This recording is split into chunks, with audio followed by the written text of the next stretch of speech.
শ্ৰী চতুৰ্ভুজে ও হৰি ৰাম দুমাহি পাতিলে ও হৰি ৰাম কোনেনো ভাঙিব পাৰে মেহৰি গোপালৰ গোবিন্দাই ৰাম হে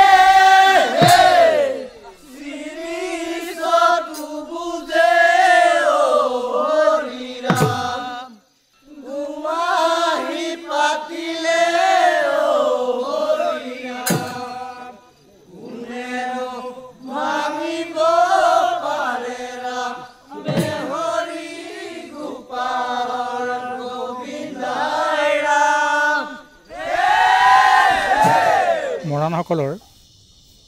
জাতীয় উৎসৱ অসমীয়া জাতি যেনেকৈ ৰঙালী বিহুটো এটা জাতীয় উৎসৱ ঠিক তেনেকৈ মৰাণসকলৰো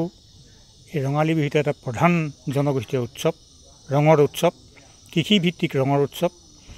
এই উৎসৱৰ এটা প্ৰধান অংশ হ'ল ৰাতি বিহু ৰাতি বিহুটোৱে মৰাণ জনগোষ্ঠীটোৰ যিটো বৈশিষ্ট্য এই বৈশিষ্ট্যটোক অনন্য মাত্ৰা প্ৰদান কৰি আছে লগতে বৃহত্তৰ অসমীয়া জাতিলৈ এটা সাংস্কৃতিক অৱদান আগবঢ়াই আছে ৰাতি বিহুটোৱে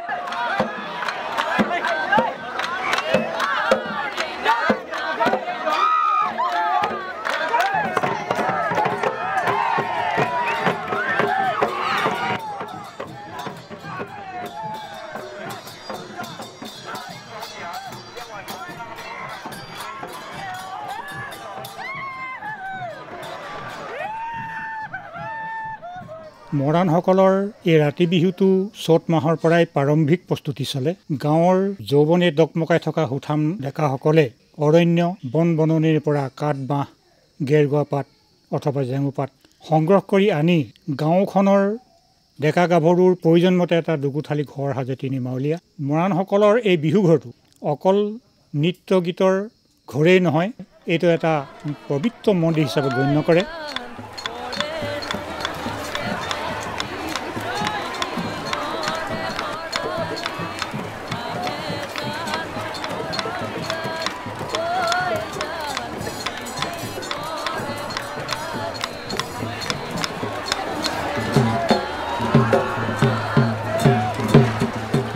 বিহু ঘৰত ইজনে সিজনৰ হাতখন ধৰি ঘূৰণীয়াকৈ আৰু বিহু ঘৰটোৰ একোঠাত ডেকাসকলে গালে সেই হাঁচতিয়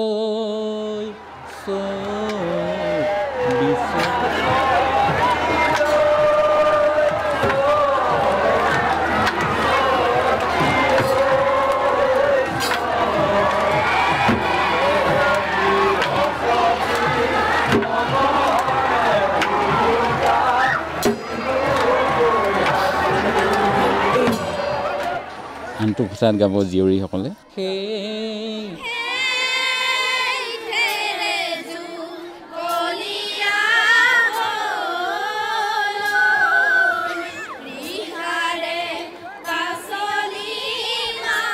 এই ধৰণে ঘূৰি ঘূৰি গাই আছে আৰু তাৰ মাজতে আকৌ দুফাকিমান বিহু গাব আকৌ ঘূৰি ঘূৰি পদ গাব আকৌ বিহু গাব এই ধৰণে গাই থাকিব আৰু এটা নিৰ্দিষ্ট সময়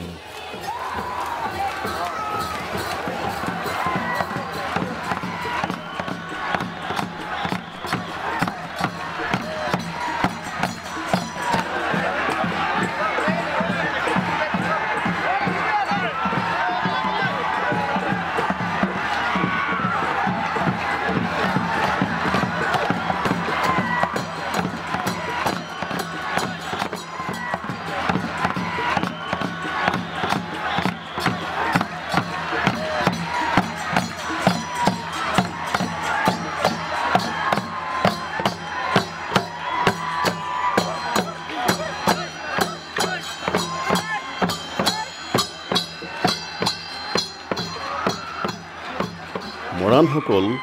আদিতে ব্ৰহ্মদেশত আছিলে ব্ৰহ্মদেশত মুংৰি মুংৰাম বুলি যিখন ৰাজ্য আছে সেই মুংৰি মুংৰামত তেওঁলোকে বসবাস কৰি আছিল তেওঁলোক তাত এটা প্ৰভাৱী জাতি আছিল সেইকাৰণে অন্যান্য জনজাতি তাৰ জাতি জনগোষ্ঠীসকলে মৰাণসকলক তাত মুৱান বুলি কৈছিল নানা পৰিস্থিতিগত কাৰণত ৰাজনৈতিক পৰিস্থিতি হ'ব পাৰে বিশেষকৈ শত্ৰু মহাশক্তিৰ আক্ৰমণ হ'ব পাৰে তেনেকুৱা ধৰণৰ বিভিন্ন পৰিস্থিতিক কাৰণত তেওঁলোকে চাংপু নদীৰ পাৰে পাৰে আহি ব্ৰহ্মপুত্ৰ উপত্যকাৰ কৌমাৰখণ্ড পাহি তাতেই তেওঁলোকে মানে স্থায়ীভাৱে ৰাজ্য পাতি বসবাস কৰি আছিল তেওঁলোকে আমাৰ অসমত যেতিয়া পূৰ্বখন ৰাজ্য পাতিছিল তেতিয়া অন্যান্য জনগোষ্ঠীসকলক তেওঁলোকে সেই নামেৰে তেওঁলোকক মানে পৰিচয় দিছিল সেই মোৱান হিচাপে বহুদিন থাকিল তাৰ পাছত সেই মোৱান শব্দটো মৰাণলৈ ৰূপান্তৰিত হ'ল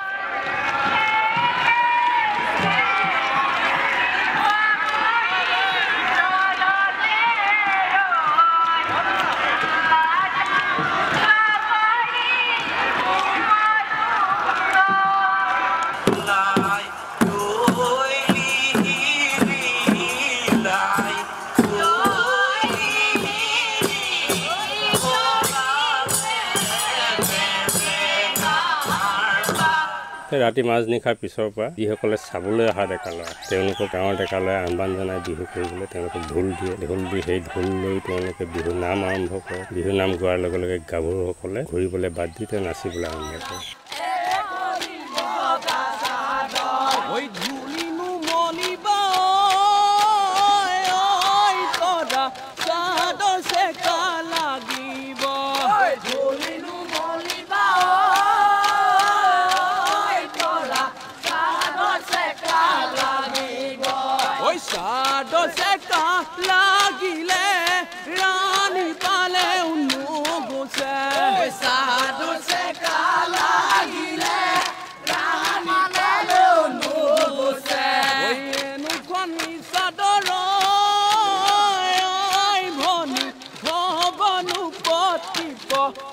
মুদ্ৰা চাৰিটা কঁকালত হাত থৈ কঁকাল ভাঙি নচা আৰু ওপৰলৈ হাত মেলি হাতৰ সৰু গাঁঠি ভাঙি চাৰিটা ভাগত ইফাল সিফাল কৰি হাতখন ভাঙি ঘূৰি ঘূৰি নচা 1 2 3 4 জেনেৰেল বিহুত যেনেদৰে খোপাত ধৰি নাচে ম'হৰ শিঙৰ দৰেও হাত মেলে কিন্তু মূৰতকৈ ওপৰলৈ হাতখন নাযায় আগফালে হাত মেলি নাচে কিন্তু আমাৰ মৰাণৰ মাত্ৰ ওপৰলৈ হাত দিয়া কঁকালত হাত দিয়া সেই দুটাতে আমি বিভিন্ন ধৰণে হালি জালি মাৰি আমি নাচিব পাৰোঁ আৰু যেতিয়া হালি জালি মৰা হয় আমাৰ সেই হালি জালিটো হৈছে এটা যোজনা সেই যোজনাটোত ঠিক যেনেকৈ ধুমুহা আহিলে গছৰ পাতবোৰ যেনেকৈ হালি জালি মাৰি থাকে ঠিক তেনেকৈ আমাৰ মৰাণৰ নাচনীয়ে সেই যোজনাটোত হালি জালি মৰা হয়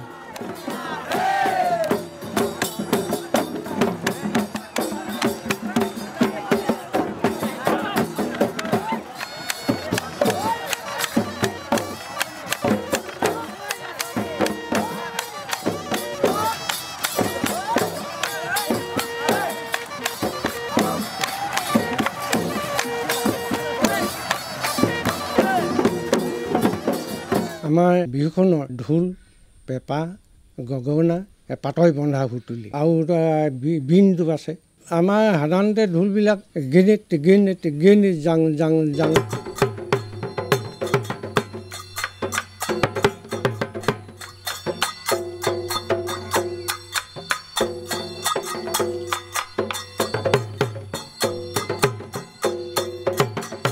তাৰপৰা এনেকৈ নচা খুঁটটো হৈছে গেনেট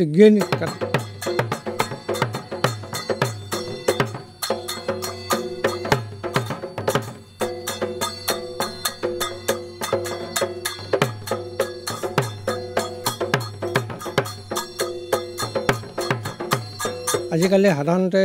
ঢোলবিলাক পোৱালি হ'ল আগতে 4 ফুট পৰ্যন্ত ওলাই দীঘলটো সাধাৰণতে ওজনৰ মতে কাম কৰে পেঁপাটো জেঙু পাতৰ বনাইছিলে এই ম'হৰ শিঙ খুৱাব লাগে বুলি পিনি আগতে নাজানিছিলে নাচনীয়ে গগনা বজায় কিছুমান ছোৱালীবিলাকে পেঁপাও বজাইছিল কিছুমানে আকৌ পাতো বজাইছিলে আকৌ দেই আজিকালি আকৌ পাত বজোৱা মানুহে নাই আমাৰ সাধাৰণতে 3টা পতিহে বজায় বাঁহী বিহু গীতৰ সুৰবিলাক বজাবলৈ ভাল যেনেকৈ জানো মৰম লগাই লগাই জানো চেনে লগাই এইবিলাক সুৰটো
খুব ধীৰেৰে আৰম্ভ হয়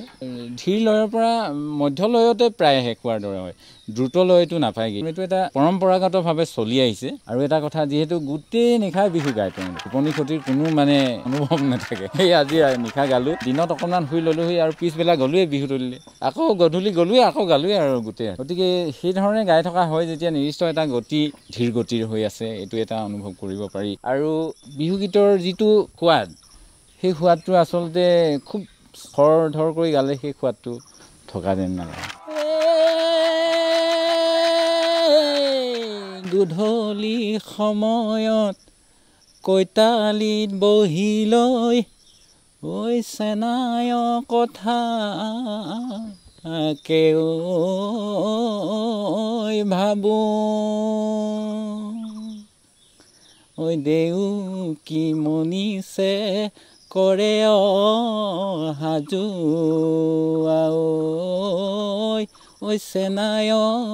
নিচিনা দেখোঁ এইটো আচলতে আছে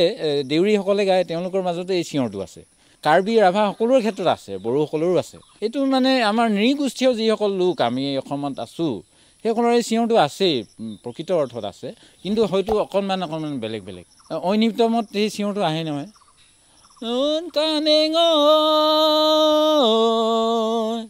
একেটাই য'ৰ যিখিনিৰ পৰা আহিছে বুকুৰ আমঠুৰ য'ৰ পৰা আহিছে আৰু সেই মৰাণসকলৰ এই চিঞৰটো হয় দে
মৰাণসকলৰ বিশেষকৈ বিহুৰ সাজপাৰ গাভৰুসকলৰ ক্ষেত্ৰত কলীয়া ৰিহা বুকুত মেথনি আৰু মুগা ৰিহাটোৱে প্ৰধান আচলতে বৈষ্ণৱী সংস্কৃতিৰ প্ৰভাৱ পৰাৰ পিছৰ পৰা ক্ৰমে বগা সাজপাৰ বেছি গুৰুত্ব দিয়াৰ কাৰণে আজি সমাজত বগাটো বেছিকৈ চলে বুকুত কঁকাল মেখেলা পিন্ধি কঁকাল মাৰ পিন্ধি পেলাই ঘৰত বোৱা চাদৰ ব্যৱহাৰ কৰে আজিকালি খুচুনা মানে দুটা অৰ্থত কয় এটাত বুকুত যিটো মানে খুচি পেলাই দিয়ে মেখেলা পিন্ধোতে সেইটো খুচুনা বুলি কয় আৰু ৰিহা যেতিয়া পিন্ধে কঁকালত ৰিহাখন টানি লৈ আজিকালি পিং মৰা দেখা যায় আচলতে পিং মৰাটো ভুলেই তাত খুচুনা মাৰিব লাগে ৰিহাখন অলপ দীঘল হ'ব লাগে ঠিক আঁঠুৰ ওপৰত মানে ৰিহাৰ আগটো মানে কাচলিটো থাকিব লাগে নাচোতে ৰওঁতে হালি জালি যাব পৰাকৈ গহনাৰ ভিতৰত গাভৰুসকলৰ গামখাৰু ডিংগিত মাদলিটো দিয়ে লগোৱা মানে যিডাল মণি সেইডালৰ লগত হেৰি আছে ফুটিমণি বুলি কয় ফুটিমণি সৰু সৰু ফুটিমণি শিঙি এটা হেৰি কৰি পেলাই তাতে মাদলিটো পিন্ধে তাৰ মাজত ৰঙামণি দিয়ে তাৰপিছত কণ্ঠা বুলি এডাল আছে সাধাৰণতে ৰঙামণি আৰু তাৰ লগত সোণৰ মণি কিছুমান সোণৰ গোটা মণি ডাঙৰ মণি মিক্স কৰি পেলাই তাতে বনায় কাণত আৰু থুৰীয়া জাংফাই এইবিলাক সোণ চৰোৱা হেৰিবিলাক বিশেষকৈ তাৰপিছত মীনা কৰা বুলি এবিধ আছে খোপাত সাধাৰণতে বতৰৰ ফুল হ'ব লাগে যিকোনো ফুলৰ মালাও হ'ব পাৰে আকৌ এপাহ ফুল যদি একো নাই পাবলৈ নাই এতিয়া যিকোনো এপাহ ফুল পাতেৰ সৈতে এপাহ ফুল যদি খোপাত গজি দিয়ে সেই হিচাপে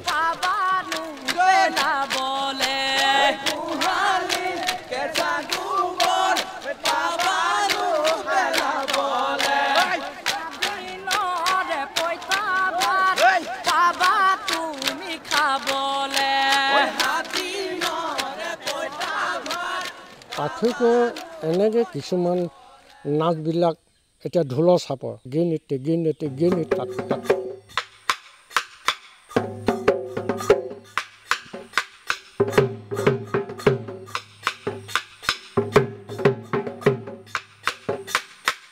সেইবিলাক আজিতো বজোৱাই নহ'ল। জাম্পিং নাচটো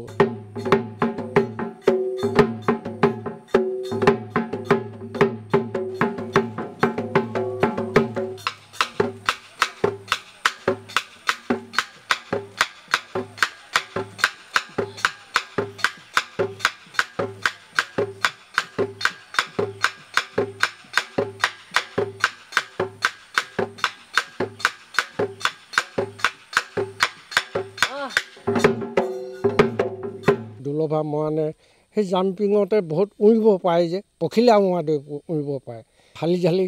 এটা অকণমান মাটিত লগাই হালি জালি মাৰিছিলে, গোটেই ছোৱালীবিলাকে মাৰে। এতিয়া ভূপেন হাজৰিকাই কৈছিলে বোলে বৰ দৈছিলা মেঘে গুজৰে বোলে এই যা আমাৰ ঢোলবিলাক ডাঙৰ যে গিগি মাৰে মেঘে গুজৰে, তেনেকৈ আখ্যা দিছিলে ভূপেন হাজৰিকাই। জয়ন্ত হাজৰিকাও আছিলে।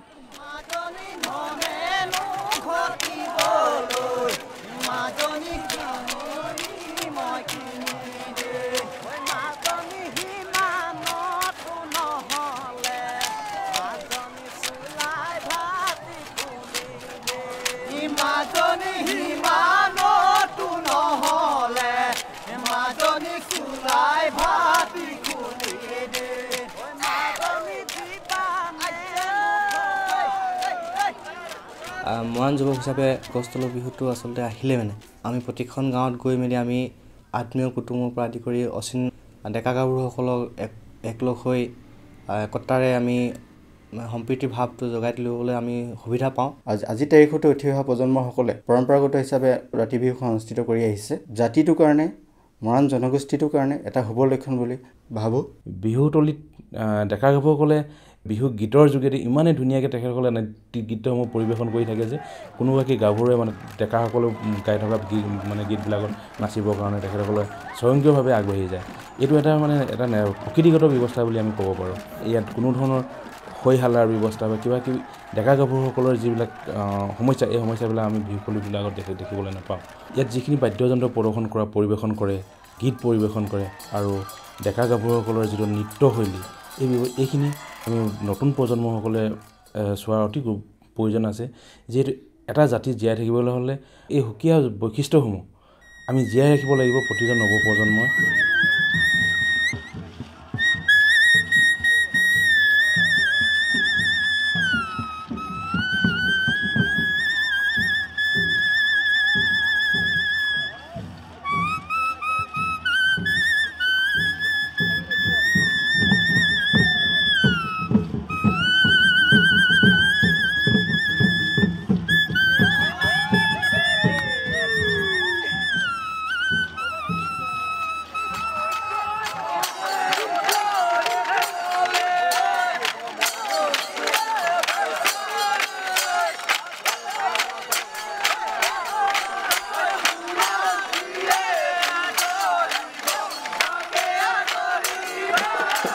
মেট্ৰিক দিয়েই এমাহ 8 দিনৰ কাৰণে ঘৰৰ পৰা ওলাই গৈছে, কেৱল বিহু গাবৰ কাৰণে। চাইকেলত পাম্প চাম ৰেঞ্জ চব আছে। আৰু যি ঘৰৰ পৰা ওলাই গৈছোঁ এফালৰ পৰা এখন গাঁৱকে লুটিয়াই মানে বিহু গাই যাওঁ। পাওঁগৈ ঠিক 12 মান বজাত বিহুতলীত বিহু গাওঁ। গধূলি আকৌ কোনোবা গাভৰুসকলে মাতিবই আৰু আহ কাই আমাৰ ঘৰলৈ যাওঁ। একোজন খুব গায়ক থাকে আৰু 12 বজাত আৰম্ভ কৰে, গধূলি 4-5 বজালৈকে তেওঁৰ কণ্ঠত অহৰহ বিহুগীত ওলাই থাকে। মাজত আমি যিকেইজন আছোঁ ছাবষ্টিটিউট টাইপৰ, সেইকেইজনে অলপ সহায় কৰি দিওঁ। বাঁহী এটা থাকে, পেঁপা এটা থাকে। ঢোলৰ প্ৰভাৱ বা প্ৰয়োগটো নাই তাত। আমি মাত্ৰ আলহী ডেকা ল'ৰা বিহু গাইছোঁ। নাচনি আহি আমাক টকা দিলেহি আৰু দিয়ে চাকচনি মাৰি, যদিহে মানে টকাৰ অভাৱ হয় চাকচনি মাৰি দিয়ে। সেই দুটা বস্তু লৈয়ে আমি বিহু গাওঁ। আৰু গাঁৱৰ ডেকাবোৰে কি কৰে, নিজৰ ভনীয়েকহঁতকতো নচুৱাব নোৱাৰে। এতিয়া এই আলহী ডেকা কেইজনৰ পিছফালে গৈ মেলি ঢোল বজাই থাকিবলৈ মনে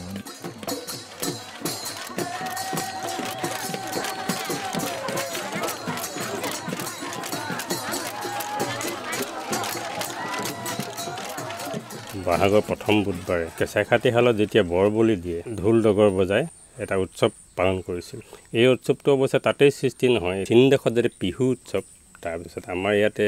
বড়োমূলীয় জনগোষ্ঠীবিলাকে যি বিচু বুলি কৈছিলে এই বিহু আৰু বিচুৰ মাজত এই বিহু শব্দটো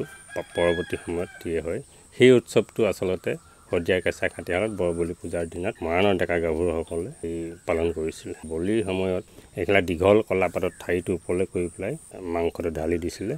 এই কলপাতৰ ঠাৰিটো ডেকাৰ ফালৰ মাংস গাভৰুৱে নি নাখাইছিল আৰু গাভৰুৰ ফালৰ মাংস ডেকাই নি নাখাইছিল পৰৱৰ্তী সময়ত সৌমাৰ খণ্ডত যেতিয়া মৰাণসকল বিয়পি পৰে তেতিয়াও সেই উৎসৱটোত বহাগৰ প্ৰথম বুধবাৰ দিনটোতেই পালন কৰিছিল সেই উৎসৱ পালন কৰাৰ বেলিকা এটা কথা দেখা গ'ল যে তেওঁলোকে এটা ঘৰ সাজি পেলাই তাত উৎসৱটো পালন কৰিছিল সেইটোকো বিহু ঘৰ বুলি কয় বিহু ঘৰটোত মাজত এটা চকী থাকে সেই চকীটোৰ ফালে এফালে গাভৰুসকলে বিহু গায় এফালে ডেকাসকলে গায় ডেকাসকলৰ ফালে গাভৰুসকল নাযায় গাভৰুসকল ডেকাৰ ফালে নাযায় সেই চকীটোৱে হ'ল সীমা সেই চকীটো মানে সেই কলপাতৰ দীঘল কলপাতখনত ঠাৰিখনত যেনেকৈ মাংস ইপাৰে সিপাৰে নাখায় ঠিক তেনেকৈ চকীটো ইপাৰে সিপাৰে নাযায় সেইটো এটা জনবিশ্বাস মতে তেওঁলোকে 7 দিন 7 ৰাতি পৰ্যন্ত ৰাতি বিহু কৰি দিনে ৰাতি বিহু কৰিছিল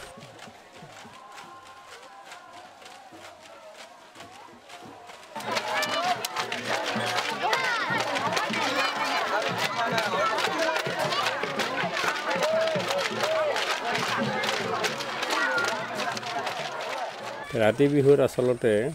ডেকা গাভৰু যি প্ৰণয়মূলক গীতবিলাক গোৱা হয় আৰু পদত যিবিলাক মানে সাধাৰণতে আগতে প্ৰকৃতিমূলক পদবিলাক গাইছিলে যেনেকৈ থেৰজু কলীয়া হ'ল খোলাতে গধূলি হ'ল ৰিহাৰে কাচলি মাৰ শালি জালি বহাগে মুকলি পৰৱৰ্তী সময়ত এই সনাতন বৈষ্ণৱী প্ৰভাৱ পৰে তেতিয়া মানে আচলতে কৃষ্ণৰ মহিমাবিলাক গাবলৈ আৰম্ভ কৰিলে গ'ল কুজি গ'ল চন্দন পাণ পাৰিবলৈ গ'ল কৃষ্ণক লগে পাই কুজি ধমনি পাই সুৰক্ষী গাভৰু হ'ল তাৰ পৰৱৰ্তী বহু যুগৰ পিছত সত্ৰাধিকাৰসকলক প্ৰভুসকলক উদ্দেশ্যি মানে তেনেকুৱা পদ গোৱা হ'ল যেনেকৈ কৈলাশৰে পৰা ঔ হৈ ৰাম গোসাঁই নামি আহে ঔ হৈ ৰাম শেহতীয়াকৈ দেখা গৈছে যে মানে পৰ্বতীয়া গোসাঁই সেই বংগৰ পৰা যিসকল বামুণ আনিছিলে স্বৰ্গদেউ ৰুদ্ৰসিংহৰ দিনত সেই পৰ্বতীয়া গোসাঁইসকলৰ পৰিচালনাত পৰি শ্ৰী চতুৰ্ভুজে বিহুক আচলতে দুমাহীত চ'ত আৰু সংক্ৰান্তি দুমাহীত যিটো আজি আমি বেদৰ বিহু বুলি কয় সংক্ৰান্তিৰ বিহু সেই তালৈ বিহুটো লৈ আহিল তাৰপিছত অলপ জনজাতীয় যিখিনি বৈশিষ্ট্য সেই বৈশিষ্ট্যখিনি লাহে লাহে লোপ পোৱা আৰম্ভ কৰিলে ডিব্ৰুগড়ৰ পৰা আপোনাৰ তিতাবৰলৈকে যিখিনি মৰাণ মানুহ আছিল সেইখিনিয়ে সেই সূত্ৰে তেওঁলোকে গৈ গৈ শেষত মৰাণ হিচাপে পৰিচয় সাংস্কৃতিক পৰিচয় দিয়াৰ পৰা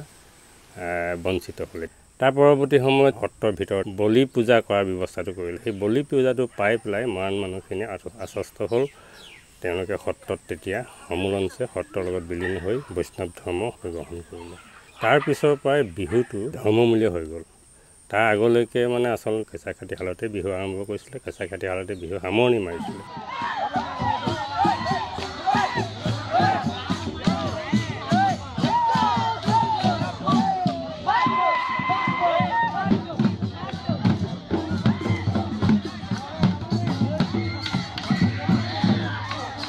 সত্ৰৰ সমীপৰ গাঁওবোৰে সত্ৰত বিহু উৰুৱায় আৰু সত্ৰৰ সমীপৰ নোহোৱা গাঁওবোৰে দূৰ দূৰণিৰ গাঁওবোৰে তেওঁলোকৰ নিজ নিজ গাঁওবোৰত নামঘৰ আছে সেই নামঘৰবোৰত ভকতক সমবেত কৰি ভকত সমবেত হৈ গায়ন বায়ন ধৰ্মীয় সাংস্কৃতিক নৃত্য কৰি সেই বিহুটো উৰুৱায়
ভকতসকলৰ নামঘৰত বহি থাকিব আৰু সেই ভকতসকল বহি থকাৰ ঠাইত ডেকা গাভৰুসকলে সেৱা জনাব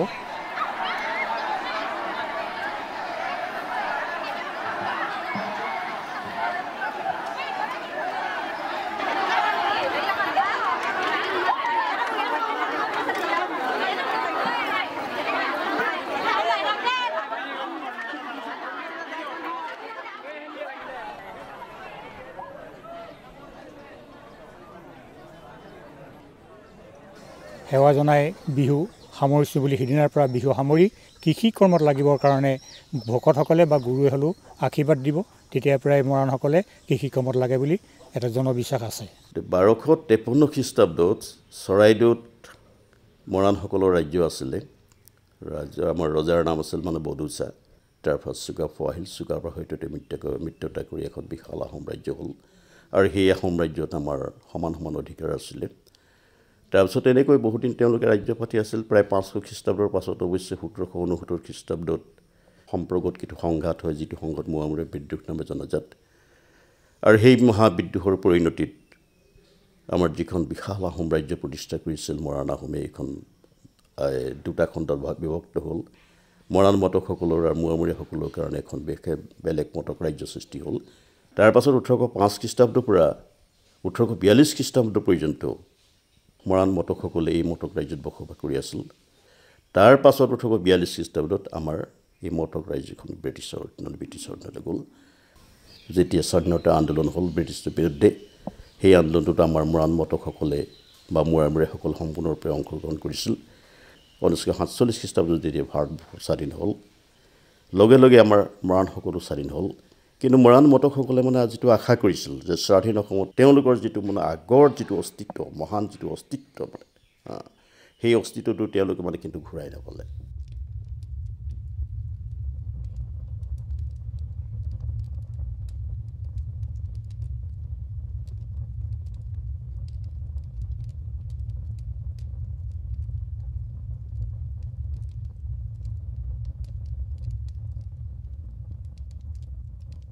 আমাৰ 12 মাহৰ 12খন কীৰ্তনত যিটো মাহত গুৰু বৈকুণ্ঠ হয়, সেই মাহতে সেই গুৰুজনৰ তিথি পালন কৰা হয়। গতিকে বহাগ মাহত শ্ৰী শ্ৰী চতুৰ্ভুজৰ অষ্টভুজৰ তিথি কীৰ্তন, দশমী একাদশী তিথি কীৰ্তন পৰি গ'ল। ইতিমধ্যে আমাৰ বিহুখন আহি গ'ল। বিহুৰ কাৰণে মঙলবাৰটো লোৱা হয় আৰু গুৰু কীৰ্তনৰ বাবে দশমী, শুক্লা দশমী লোৱা হয়। অৰ্থাৎ বহাগৰ জোনটো প্ৰথম প্ৰতিপদৰ পৰা দশমীলৈকে যেতিয়া বহাগৰ দিন নোসোমাব, তেতিয়া শুক্লা দশমীটো আমাৰ কেঞ্চেল হৈ যাব। সেইটো কাৰণে কিছু কিছু বছৰত শুক্লা দশমীৰ দিনাখন বা 15 দিনলৈকে বহাগৰ দিন নোসোমোৱাত আমি গুৰু কীৰ্তন কৰিব পাৰিলেও বহাগৰ বিহু উৎসৱটো পালন কৰিব নোৱাৰোঁ, বিহু দিন নোসোমোৱাৰ কাৰণে। এই যোৱা মাহটোৱে এনেধৰণে হ'ল আমাৰ। গতিকে আমি 2 চত পঠিয়াই আমি বিহুখন কৰোঁতে ইংৰাজী মে' মাহৰ 5 তাৰিখ পালেগৈ, 5 মে' পালেগৈ। আৰু মঙলবাৰ দিনাখন উৰুকা লোৱা হয়, সেইদিনাখন জিৰণি দিন, আৰু সেইদিনাখন মাটি খন্দা অন্যান্য কাম বন আমাৰ বন্ধ হয়। আমাৰ ইতিহাসৰ মতে পৃথিৱীৰ পুত্ৰ মঙল গ্ৰহ, গতিকে পৃথিৱীৰ পুত্ৰ মঙল গ্ৰহক সেইদিনাখন সন্মানৰ অৰ্থে আমি মঙলবাৰ দিনটো আমি মাটি নাখানো, সেই দিনটো আমি উৰুকা হিচাপে আমি পালন কৰোঁ।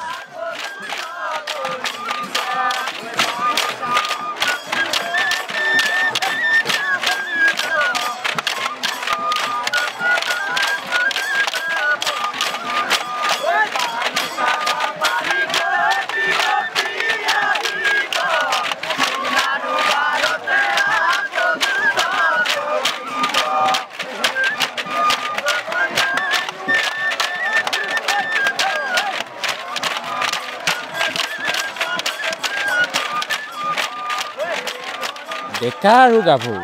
এইটো এটা আছুতীয়া ঠাইত মিলনৰ যিটো প্ৰেমৰ যিটো সম্পৰ্ক বা যৌৱনৰ যিটো আনন্দ, সেইটো কিন্তু ইমান প্ৰাকৃতিক আৰু ইমান নিভাঁজ। আৰু যিয়ে সেই বিহুখিনি অনুভৱ কৰিব পাৰিলে তেওঁহে আচলতে ক'ব পাৰিব যে হয় দেই সঁচাকৈ এইখিনি খুব ভাল। বিহু নচুৱাই থাকোঁতে কোনোবা এজনী গাৰ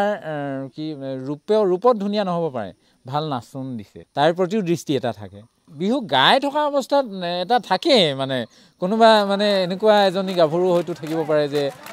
কোনোবা এজন ডেকালে চকু টিপ মাৰি দিলে আৰু ইমান দূৰৰ পৰা লিংক হয়, সেইটো এটা হৈ যায় সাধাৰণতে। আৰু গোটেই বিহুতলীত সেইটো হৈ থাকে, মানে ইজনীয়ে লিংক কৰিব, কোনোবা আন এজনীয়ে লিংক কৰিব, এই ধৰণে আৰু।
মঞ্চলৈ ওলাই যোৱা বিহুবিলাকক এটা কথা হৈছে পুৰুষসকলে যেতিয়া গাভৰুসকলক বিহু নাচ শিকায় তেতিয়া কি হয় নাচৰ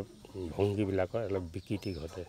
বৰ্তমান দেখিছোঁ এনে এই পিছফালে খোজকাঢ়ি পিছফালে গৈ নচা এটা প্ৰৱণতা আহিছে সেইটোত মানে কোনো জনগোষ্ঠীয় কোনো লোকনৃত্যতে সেইটো নাই আচলতে নিয়ম নহয় আৰু বিহু নাচ সদায় ঘড়ী কাটাৰ বিপৰীত ফালে ঘূৰে আৰু সেইটোৱে হ'ল হেৰি কেন্দ্ৰমুখী হৈ ঘড়ী কাটাৰ বিপৰীতে যি ঘূৰে সেইটোৱে হ'ল মূল ভংগী বুধে বৃহস্পতি মঙলে উৰুকা তাৰমানে বহাগৰ প্ৰথম বুধবাৰে বিহু পতাটো আমাৰ এটা বৈশিষ্ট্য আৰু সেই বৈশিষ্ট্যটোৰ কাৰণে মৰাণসকলে আজিও মৰাণ হিচাপে জীয়াই আছে যিসকলে সেইটো অতীততে মানে সংক্ৰান্তিলৈ গুচি গ'ল সেই নীতিটো এৰি পেলাই তেওঁলোক এতিয়া মৰাণ হৈ থকা নাই আৰু যিসকলে এতিয়া বৰ পিছত বিহু পাতি আছে সেইটো তেওঁলোকৰ মানে ভোটাধিকাৰসকলৰ নিজস্ব বংশীয় মানে নিজৰ বংশৰ মানে নিজৰ উপৰিপুৰুষৰ হেৰি সেইটোক ধৰি পেলাই আমাৰ সমাজখনক বিভাজন কৰিবলৈ চেষ্টা কৰাটো কিন্তু সুফলক্ষণ নহয়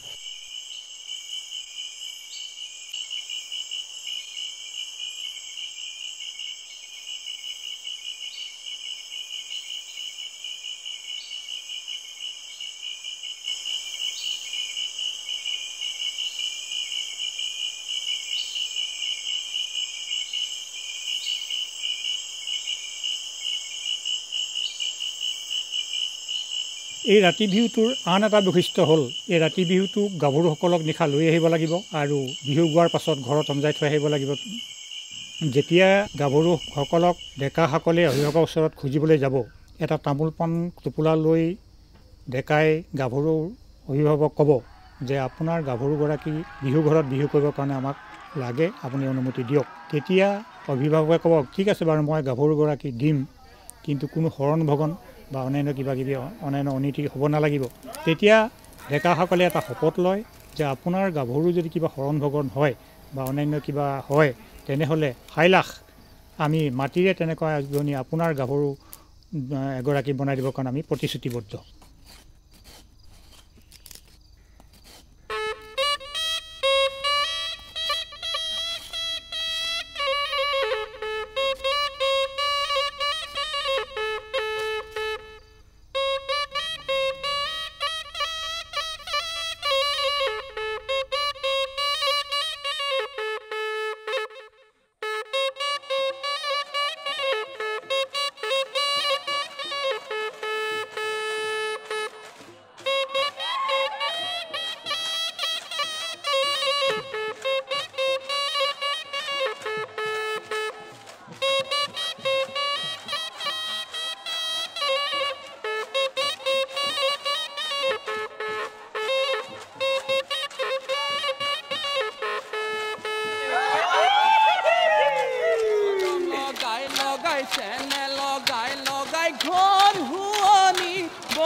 গয়ে গয়ে